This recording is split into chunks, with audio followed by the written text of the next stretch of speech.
When Bill and Sheb Dudley stepped off the train on a hot, dark August day in 1942 and made their way to the nearby Steelers office at the Fort Pitt Hotel, neither was on familiar ground. The Dudleys weren't bumpkins, but they were untraveled. They'd never seen anything like the Fort Pitt. It was big and ornate and commanded the corner of 10th Street and Penn Avenue on the edge of Pittsburgh's Golden Triangle. Famous for its themed Norse room, with its vaulted ceilings and artworks made entirely of tile, the Fort Pitt was considered one of the most elegant hotels in the city.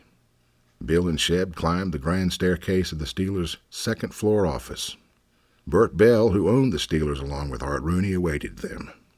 "I didn't know anything about Pittsburgh," said Bill. "The sun, it's dark. All the steel mills were in full blast. You couldn't see the sun for the smoke." Bert Bell was a football man. He quarterbacked the University of Pennsylvania team to the Rose Bowl in 1917. After service in World War I, he coached college football and was a co-founder of the Philadelphia Eagles. He sold that team to buy a share of the Steelers.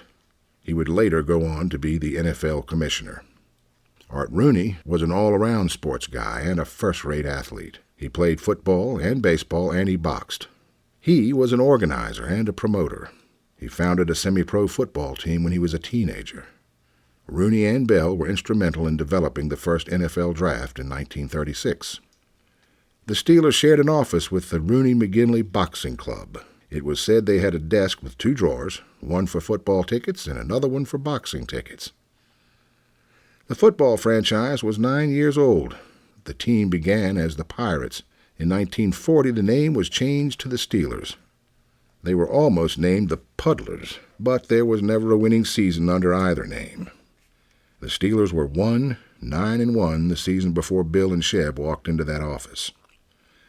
The Dudleys didn't know what to expect. The name Rooney would someday be understood across the nation to stand for excellence. In 1942, Art Rooney was just a well-known Pittsburgher.